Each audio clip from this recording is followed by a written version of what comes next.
لكل ضحكة حكاية، واحنا هنحكيها لكم. من ناقصها ايه لكملناها ازاي.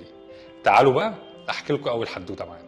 الضحكة دي فيها فراغات، ودي اشهر حالة بنستخدم فيها الفينيرز، وتعتبر الحل الامثل ليها. وده لانها بتضمن حل لاطول وقت وباجمل شكل، وكمان بنقدر نتحكم فيها ونعدل فيها علشان تكون متفصلة عليك.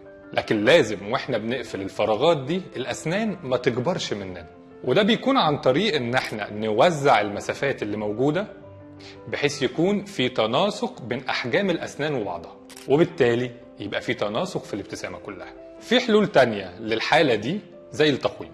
التقويم فعلا هيقفل المسافات بين الاسنان، لكن عن طريق ضم الاسنان على بعضها، لكن مش هيغير لا ابعادها ولا لونها. وممكن كمان نحتاج مثبت بعده لفترة طويلة جدا، علشان كده ممكن ما يبقاش حل مناسب لكل الناس. دي كانت حكاية ضحكة النهاردة، استنونا في حالة جديدة وضحكة جديدة.